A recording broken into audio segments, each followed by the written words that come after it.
I have a few questions that are sent, I guess, from the ladies' side. So we'll go through these questions while some of you still think of some questions if you have. I'll pull up a verse. If I can ask the ladies to also pay attention, some of these things might be useful for them as well. Came from them. There are questions regarding Jews.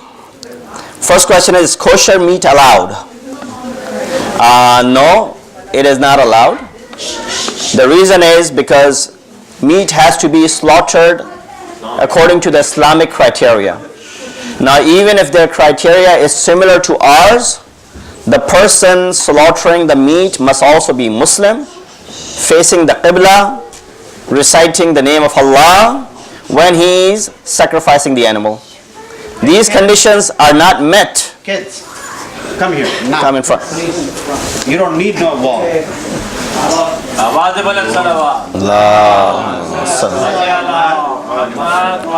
So therefore, a meat which is slaughtered by someone other than a Muslim will not be acceptable. Why? Because of the conditions that person himself has to be Muslim, he has to face Qibla while sacrificing the animal, and he has to be reciting the name of Allah. These three things are absent when you look at the kosher meat. So therefore, no. Is kosher gelatin allowed? Now, I don't know about kosher gelatin, but I'll say something in regards to gelatin in general. Gelatin in general comes from is derived from two sources. One is vegetable, second is animal. Now when it's coming from vegetable, there's no need to worry about it, it's halal. But when it comes from the animal source, you got to make sure that the animal is halal and slaughtered Islamically. But living in this part of the world, I don't think that could be a possibility that a gelatin which is used in these food items is derived from an animal slaughtered Islamically. Therefore, it will not be consumable. But there is one exception in this regard, and that is that if this gelatin has gone through a chemical change, which is called transformation, istihala. In Arabic, it is known as istihala. What is a chemical change? Chemical change is when alcohol changes into, for example, vinegar. You leave the alcohol, over time it becomes vinegar. Now when it does, that vinegar is allowed. It's no longer najis, it's pak. Same thing is if a thing has gone through a chemical change, that means it has transformed into another thing. Another example is, for example, a wood. A wood was najis. You knew for a fact that it was najis. But you burnt it down and became ashes. Now it's no longer considered wood. Therefore it is pak. Although when it was a wood, it was najis. But because it has gone through a transformation, it is no longer considered to be a wood. That thing becomes, by means of transformation, pak. Same thing is with gelatin. If this gelatin has gone through some sort of chemical change, then that gelatin, which is even derived from an animal, will be considered halal for you. But that is something for you to go ahead and research, that if it has gone through the chemical change or not. All in all, it would be better to stay away from the things which do contain gelatin. Third question is about verse from Surah Maida. Let me pull this verse out so I know what they're talking about. Unfortunately, I'm not Hafiz of Quran. You quoted an ayah from 551 about being ally with Jews and Christians. Does this mean we cannot be friends with Jews? No, this does not mean you cannot be a friend. The ayah says, believers, do not consider the Jews and Christians as your, guardians. Now there might be different translations that you might be referring towards. Some might translate the word awliya as friends. This is not something which is being ordered by Islam, that no, you live in seclusion, you don't make friends with any other sect or faith or any other religion. No, that is not what Islam is saying. This ayat was revealed at a particular time when Muslims were taking the Jews and the Christians. But if you read the remaining part of the ayah, it actually makes the concept very clear. For they are only friends with each other. Whoever does so will be considered as one of them. God does not guide the unjust people. What happens is that sometimes translators might have translated the word awliya as friends. That is not a correct translation of the word awliya. And that is why Arabic, you cannot just rely on the translation. You've got to look at the tafsir of the ayat in order to understand the background of it. So some ayat might just be misleading if you only read the translation and you just get the gist of it. So this ayat is one of those ayat when you look at the word awliya and it's translated as friends. O mu'mineen or Muslimin, do not be friends with Jews and Christians. Why? If you make them be your friends, you will be considered like them, and that is not. This is the ayat. No, that is not the translation of the ayat. This is when you take them to be awliya over yourselves, that means guardians of over yourself, as opposed to mu'mineen. Because at another place in Quran, the same verse is revealed. It says, لا تتخذوا اليهود والنصارى أولياء over mu'mineen and Muslimin. So this concept of awliya is different than just being friends. When you make them to be your guardians, when you take affairs and orders from them, and you're living, as far as their criteria is concerned, you're living your life based on their criteria or based on their laws. So that is not the criteria. You can make friends with them in your normal life. When you go to schools and colleges, you can come across. In fact, it is good to come across them and then make friends and then maybe try to influence them by presenting the real picture of your religion, right? That would be actually worthwhile. Can we eat halal meat cooked by a Hindu or a Buddhist? There's a chai over here as well, so I don't know how many chais I will drink. Thank you though. Can we eat halal meat cooked by a Hindu or Buddhist? Now this is where it's a mas'ala of differences of opinion. We were talking about ijtihad and mujtahideen, and we were saying how they have differences of opinions. According to some of the marajah, for example, Ayatollah Makarim Shirazi, I believe so, allows even the food which is cooked by the Hindus and Buddhists, those basically who are considered to be mushrikeen. Why? Because they believe in multiple gods and therefore they're considered to be mushrik. Mushrik is someone who's najis. On the popular stance that the ulama and the scholars have, they're considered to be najis. What is their najasat? It's internal najasat. Internal najasat is when a person does not believe in one God and they believe in multiple gods, they're internally najis. Because the concept of oneness of God, Islam is also one of the agents of purification, right? Based on the fact that if a person converts, right away he's considered or she's considered to be pak and pure. And subsequently their children, they will also be considered pak and pure because on the basis of conversion they have also become Muslims. So this is one of the purifying agents. But over here, majority of the fuqaha these days, scholars, for example, Ayatollah Sistani, and the popular stance among them is that no, anything touched by them, cooked by them, if you know that they will be touching with their bare hands, and obviously there's a chance that that thing will be touched with the wet hands, that thing you cannot consume because of the najasat. Najasat is not, we're not looking at it from anyone from degrading point of view, that we're degrading them. That's not the case. Because there's this internal najasat they have, since they don't believe in one God, they're considered to be najis. But Ahle Kitab, there's nothing wrong with it. Christians and Jews and those who believe in one God, there's nothing wrong with it. Although you might raise a question about Trinity and Jews about the same thing, but with all of those things, they're considered to be Pak and Ahle Kitab, people of the book. If anything is cooked by them, there's nothing wrong in consuming. But if anything is cooked by a Hindu, majority popular stance is you cannot consume that. That thing is not Pak for you. In what situations can women serve as judge or witness? Now this question requires in-depth discussion, which is even, I guess, something beyond my knowledge.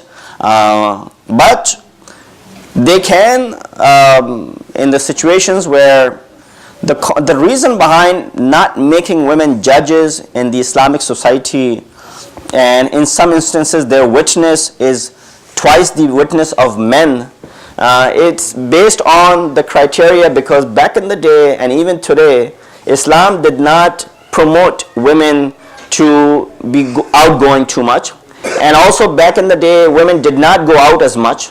And therefore, when it came to the cases related to, the judge that is dealing with all these cases, it will be very difficult for them to pass judgment based on the criteria or judging by the, there's emotions that are involved with women, especially. A lot of women might challenge me by saying, no, that is not the case. Some men are more emotional than women. But that was the main reason why women were not given the seat of a judge to judge between, or to do qazawat between, two people, because their emotions might take over them, and that will lead towards leaning towards an individual who might be the culprit or who might be at wrong. So that was the reason behind them not becoming judges. And also, as far as witness is concerned, they can be witness, but in some areas their witness is twice as much as the witness of the men. I'll remain content with this much. If we have a doubt about something being halal or haram, should we abandon the act or expunge the doubt? Well, if you have a doubt, it is better to avoid it. In the cases of doubt, you got to be sure and certain about something being halal or haram.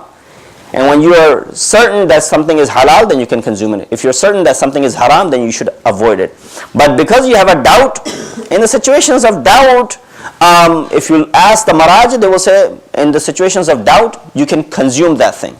But if you look at the better side of it, they say, this gray area in between where you have this doubt, it is better to avoid. Why? Because if for some reason that thing was haram, you have safeguarded yourself, right? Because there could be a reason, there could be a possibility that thing is haram. So if that was haram and you went ahead with the doubt, the effects of that haram will definitely show on your body. It's not the case because you had a doubt and you ate that thing, and with that doubt, although that thing was haram, because you had a doubt, you're allowed to eat it, for example. But the effects of that food will remain on your body, and there will be consequences of it. So therefore, it is better to refrain from the things where you have doubts about it. Black and white is understandable, but as far as the gray area in between is concerned, it's better to leave that. You don't want to do something which you are not sure about. You don't want to eat something which you are not sure about 100%. It's better to leave it. Why? Because even if you do consume it, even if it might be allowed for you to eat it because of the doubt, but it will still entail long-lasting effects on your body. Hadith of Masoom says, Luqmatul haram yubinu fi zurriya. One haram morsel will have its effect on the progenies to come, not just on your body, but the progenies to come. And therefore, one of the things that Luqmatul haram or haram morsel leads to is it takes away the sweetness of ibadat. When we see that we're unable to, enjoy the ibadat, or when we're unable to, we're just doing the ibadat, for example, namaz, we're doing it just because it's an obligation, we want to get it off our shoulders. And that is one of the results of eating haram. And we know we're living in this part of the world, so many things we consume not knowing that there might be some haram object in them. And that is the result of that. What also haram does is that when it becomes part of your flesh and blood, it also leads to immodesty. And that is something which is also an intangible effect of eating haram. So sometimes the effects of eating haram are not so physically tangible, seen, but they're intangible effects that remain in the body, that show later on in the progeny and also in our actions, whereas we might not see the sweetness of the ibadat. We might not enjoy our ibadat. You see a lot of people weeping and crying, reading the dua, but we're sitting, we're not crying, we're not weeping. We don't have that same, enjoyment of the ibadat. Why? Because of this luqma haram. And likewise, immodesty grows inside our bodies or in our souls due to haram that we have consumed. So I hope that answers that question. Do we have a question from this area before we start? When you said about the alcohol changes the chemical, does the same thing applies when you cook the alcohol? Like a lot of restaurants use wine, white wine. And if 2/3 of it is gone, yeah, that remaining part is halal. So it does. Yep. Okay. If Zohar time is past and it's not Asr time yet, should we wait for Asr time to pray Zuhrain? It's not Asr time yet. Should we wait for Asr time to pray Zuhr? So I don't know if I understand the question correctly. If the Zuhr time is past and it's not Asr time yet, how could that be? Huh? Talking about qaza for the door, I guess. Okay, so I don't know, I didn't understand the question, but I'll explain in general the timings of namaz. So there's a specific time for Zuhr, there's a specific time for Asr, and then there's a common time for both of these prayers. But they have to be done in sequence, Zuhr first and then Asr. So the first 5 minutes after Zawal, for example, these days it's about 12 o'clock, 11:45. You know, mid-time between sunrise and sunset, whatever is the middle point, is called Zawal. So at that time, if it takes you 5 minutes to perform 4 rakat Zuhr, that is specific only for Zuhr prayers. You cannot pray Asr at that time. And then last 5 minutes prior to sunset, that if it takes you 5 minutes, for example, to perform 4 rakat, that is only specific for Asr. You cannot pray Zuhr at that time. So for example, you haven't prayed Zuhr or Asr. There's only 5 minutes left for sunset. What namaz are you going to pray? Asr. You can't pray Zuhr. Zuhr is qaza now. Zuhr is qaza. That 5 minutes is only for Asr prayers. So you'll have to pray Asr at that time and then qaza of Zuhr afterwards. But the time in between, after the first 5 minutes and before the last 5 minutes, that is called mushtarak, combined, common time. In this, you can perform Zuhr Asr, but in sequence. For Zuhr and then the Asr. If the Maghrib time started, then you have to do your Zuhr and Asr after the Maghrib? That which has become qaza, Right. you can do at any time. Yeah, it doesn't have to be done, even if it's that same day, it doesn't have to be done in sequence. So for example, you missed Fajr, but right now you're doing Maghrib Isha, for example. You can't, I have to do Fajr first. No, Fajr is gone. You can pray it before if you want to. It's not like you're being stopped. But you can make it at any time. The sooner you make it, the better it is. Please explain Fazilat time for Zuhr and Asr. Fazilat time for Zuhr is that initial time, that specific time, is the time of Fazilat when you put a stick in the ground and there's no shadow. When there's no shadow, because it's the time of Zawal, sun is right on top, that is minute after that is the Fazilat time. Fazilat means the virtuous time, the best time to perform the Zuhr prayer. And then when the shadow is twice of this stick, maybe about an hour and a half, 2 hours later, is about when it's the time for the Fazilat of Asr prayer. So usually if you look at the calendars or the timetables, they have Zuhr and Asr prayer at different times. But if you have performed Zuhr, you can perform Asr right away if you want to. But the Fazilat is about an hour and a half later. Zuhr's Fazilat is right at the time of Zawal, and the Asr Fazilat is hour and a half later. But you can perform right after performing Zuhr prayers, Asr prayers, as usually we do, right? We combine the prayers, we do Zuhr, and right away we do Asr prayers. What is the expiration time for Isha namaz? Isha namaz, if there's no, क्या कहते हैं जिसमें, if there's no any situation where you're, majboor, coerced, the word that I was looking for, and there's no haraj or there's no valid excuse, then the time expires at midnight. But if there's a valid excuse for which you did not perform Isha, you can pray it all the way up until Fajr time. Right? So the time expires at the time of midnight. But if there's a valid excuse for which you couldn't pray your namaz, for example, a person was sick, or a person was in coma, for example, time for Isha came, or a person was unconscious, he couldn't pray. Time for Isha passed, it's beyond midnight, that person has time up until Fajr to perform the Isha namaz.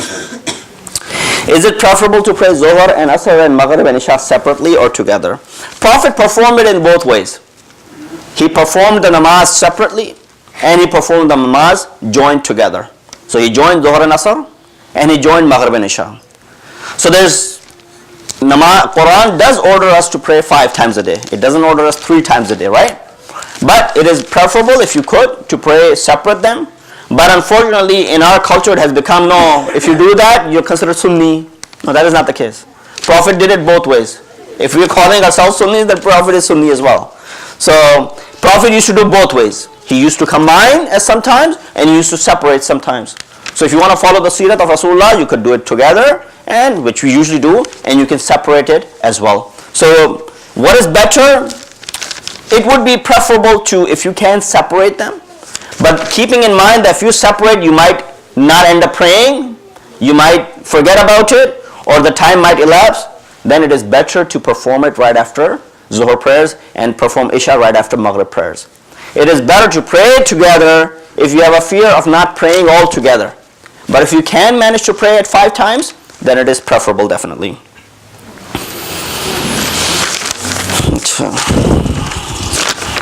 ये तो मैंने दे दिया नहीं ये नहीं दिया. Why does most of the time in stories or movies they call Allah He, even though He is neither he or she? Allah is called He and not she because we're just referring to Him in a gender, and that is how He has been referred to in a gender from the very beginning. The time of Hazrat Adam and the prophets, they all refer to Him as He. They never refer to Him as she. Although you cannot associate a gender with Allah subhanahu wa ta'ala, you cannot associate body parts with Allah subhanahu wa ta'ala, you cannot associate the humanly like things with Allah subhanahu wa ta'ala. That is the wrong concept. So he or she, it is just becoming accustomed to call him he. We've been referring to him as he. Prophets used to refer to him as he. Ma'sumin in their riwayat have referred to him as he, and that is the reason we call him he, because we have to, unfortunately, using our language, refer to him as something or someone. So we can't call him it. So we have to refer to some gender. That is, as far as our lacking is concerned, our limitation is concerned. So therefore we call him he. And that is something which Ma'sumin used to do as well.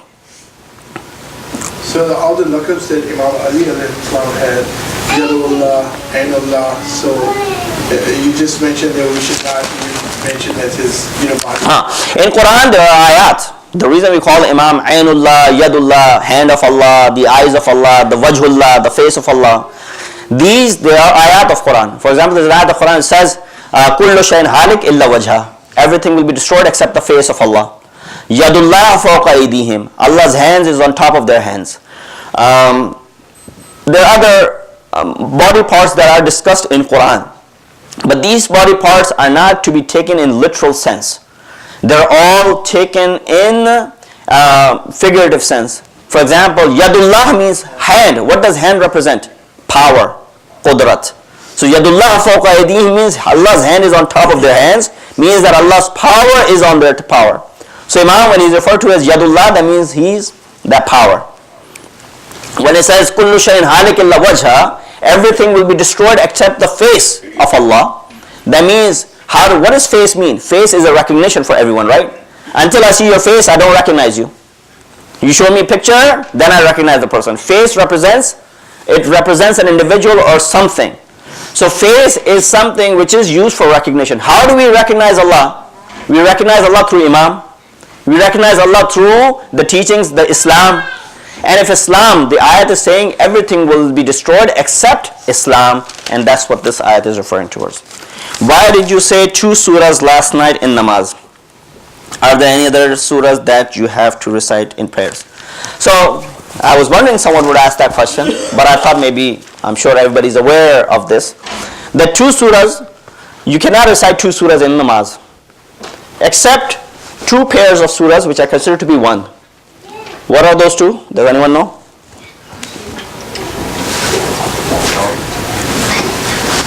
'93 and '94. What are the names? I don't know the numbers. Okay, he's probably right. I don't know the numbers. He's probably right. So there are 2 sets of surahs. One is Surah Duha and Surah Inshirah. وَالضُّحَى وَاللَّيْلِ إِذَا سَجَى مَا وَدَّعَكَ رَبُّكَ وَمَا قَلَى, and Surah Inshirah. أَلَمْ نَشْرَحْ لَكَ صَدْرَكَ. These 2 are to be recited together with the separation of Bismillah in between. So you recite Surah Fatiha, you recite Surah Wadduha wal-layli idha saja all the way to the end. Then you say Bismillah ar-Rahman ar-Rahim, Alam nashrah laka sadrak all the way to the end. These 2 surahs are considered to be one surah because of their message and contents. And therefore if you recite only one of the 2 in namaz, your namaz is incomplete. So you only recite Surah Wadduha or you only recite Surah Inshirah, You cannot recite incomplete surah in namaz. When you recite incomplete surah in namaz, your namaz is incomplete. These two surahs recited together are considered to be one surah, although they're marked separately and there's a bismillah in between. Second pair of surahs is Surah Fil and Surah Quraysh that I recited last night. So I recited Surah Fatiha, then I recited Surah Fil, Alam tara kayfa fa'ala rabbuka bi ashabil fil, and then I recited Surah Quraysh, Li'ilaf Qurayshin ilafihim rihlat ash-shitā.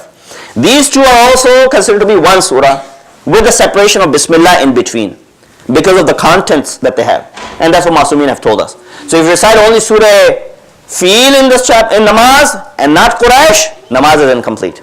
If you recite only Surah Quraysh after Surah Fatiha and no Fil, namaz is incomplete. And you got to recite it in the sequence of their order. So Fil first and then Quraysh. Duha first and then Inshara. This is the only two sets of pairs of surahs that must be recited together in namaz if you're reciting them in namaz.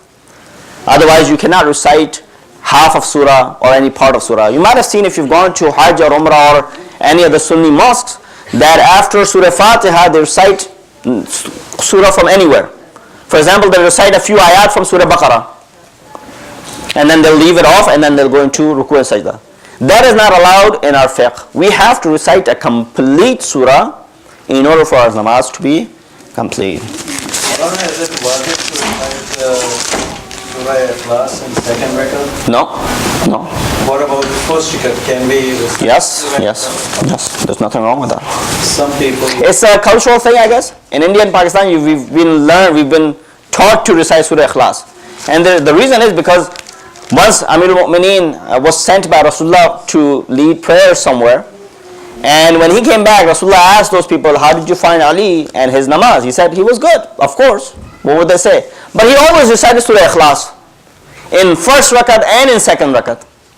And there are hadiths which said, do not leave Surah Ikhlas in your 5 daily prayers. Recite it at least once.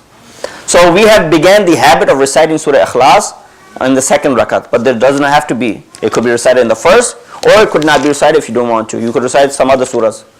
But reciting Surah Ikhlas, because of the contents of Surah Ikhlas, referring to as Tawheed of Allah subhanahu wa ta'ala, is important, and that's why there's so much emphasis has been laid down upon reciting it at least once in the whole namaz, all days of namaz. Now, what about, you said that we can't recite 2 surahs in any one rakah? Let's say if I recite Surah Al-Kafirun and then you can't. Another surah with... No, you're only supposed to recite one surah, one complete surah. So you can't say you recite Surah Fatiha, Surah Kafirun, and then Surah Nas. And then say, okay, I have time, I'll recite one more surah. You recite Surah Inna Anzalna. No. You only recite Surah Fatiha and another surah. The riwayah says you recite Surah Fatiha and one complete surah. That's what the riwayah says. This is not learned from Quran, right? Quran only says establish the prayer. Aqim as-salat.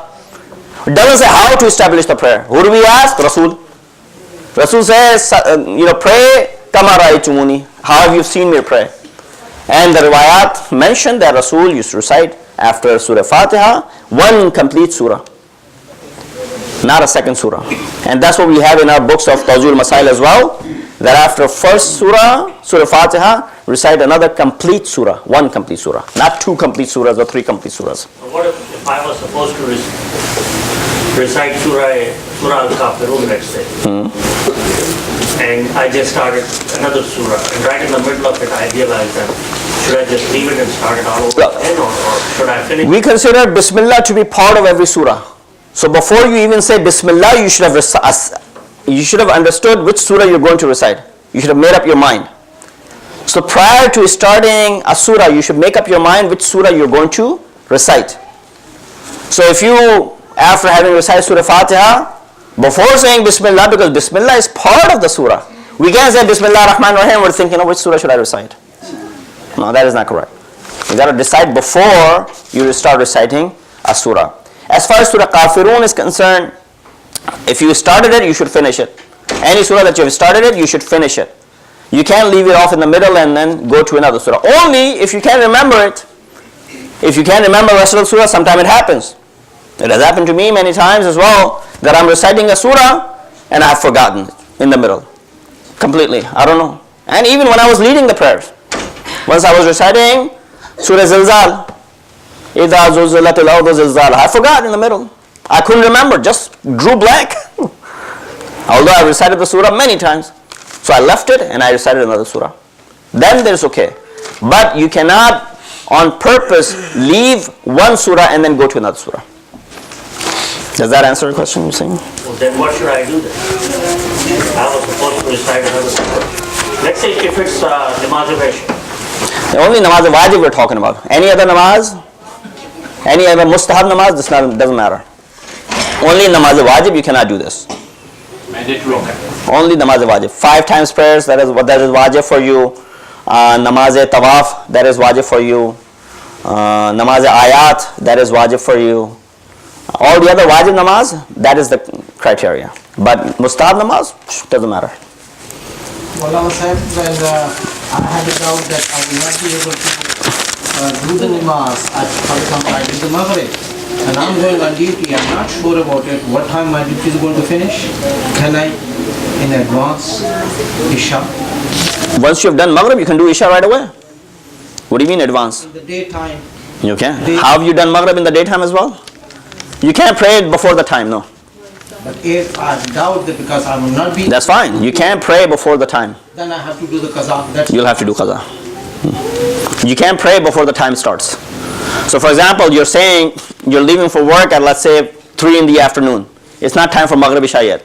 But you know you will not get off work until, 12 o'clock.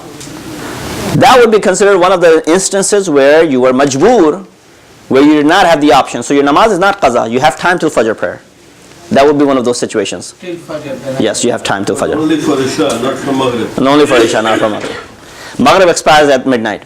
But we'll give example of another prayer. For example, you're going to work in the morning, obviously, as usually people do. And you know you will not be able to perform Zuhr Asr during the day. You should, when the time of Zuhr and Asr is very long, it's 5-6 hours, right? Summertime is 8 hours. Winter is 5 hours. We've run over our time. It's 5-6 hours that you have. But at work you won't have even 1 minute to recite your namaz. Then you can just, in any situation that you are in, you should at least offer the prayer. For standing up, sitting down, whatever situation that might, without facing Qibla, without having things, you should just sit down and perform namaz, however you can. And if there's something naqis in the prayer, then you should repeat that prayer. But you can't say, I'm going to pray qaza anyway, so let's just let it be. It is your obligation. You got to do wudu first. But if you can't do wudu, do tayammum, for example. But don't just say, okay, namaz time is going to come and go, and I'm not going to pray because I'm going to go ahead and do qaza. That's not a right mentality, even if you're at work. However, it is possible for you, if you can get a minute or two, to find yourself in a situation, even if you don't know the direction of the qibla, even if you cannot do wudu, do tayammum, and perform the prayer in whatever situation that you are in. Because neglecting the prayer is not allowed under any circumstances. But if there was something missing from the prayer, then you go ahead and make the qada afterwards, and then perform it full-fledged the way you would be able to do so.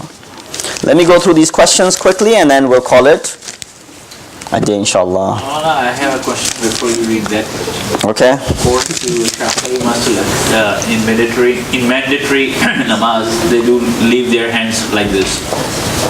But other namaz, they do like this. When this sarha or this stamp came in, because according to other hadiths,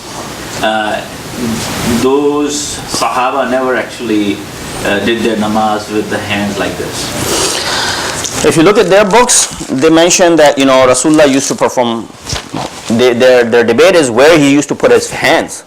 He used to put his hand in the middle. He used to put his hand over here. He used to put his hand, tahta surra, fawqa surra.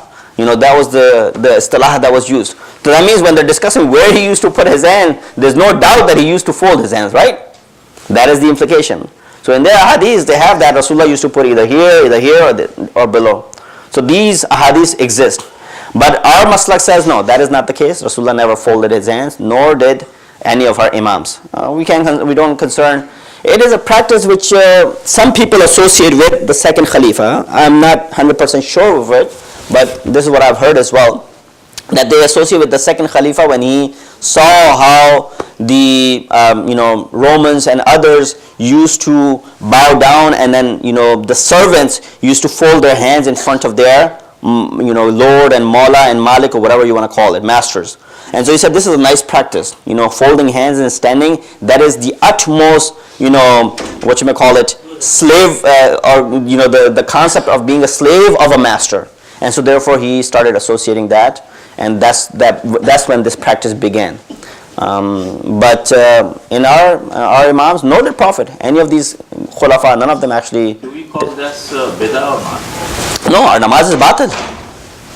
What do you mean bid'ah? Namaz is batil. You fold your hands, namaz is batil. It's haram. You fold your hand, your namaz is invalid, according to our maslak. The fact that they have differences of opinion within their own circles, folding hands, not folding hands, putting hands up here, putting hands down here, that shows you, 4 Imams, all of them have different rulings and sayings. That shows you that there was some sort of discrepancy in the beginning. And so Prophet never folded his hand. It must have began somewhere else. Okay. This question is same thing for the prime time of namaz. Are there right now? How many maraja are there right now? Why are their rulings different? We talked about that. They're about maybe, 10, 15 maraja at present. I don't know the list of them. I'm sure everybody has their websites now. Most prominent are Ayatollah Sistani, Ayatollah Khamenei, Ayatollah Nasir Makarim Shirazi, Ayatollah Wahid Khorasani, Ayatollah Shubairi Zanjani, Ayatollah Ishaq Fayyad, Ayatollah Bashir Najafi, and many, many others that I don't remember right now. So there are about 20 some maraji at the moment that you can follow. And why are their rulings different? Well, their rulings are only different in minor things, not in the core masail. So in minor things where they have received the ahadith, which is difficult for them to discern one way or the other, where the ahadith, because where they're deriving the law, either from Quran or from the Sunnah. So when you refer towards these ahadith, there's differences that are found in the hadith. Either the hadith was said in the time of dissimulation, taqiyya, so it would have a different ruling, and that's why you see the rulings of our marajib are based on some sort of hadith. They're not making it up themselves. They're using some sort of source. And that source, because there's difference in that source, that is where you will find differences of opinion among our maraji as well. We did this.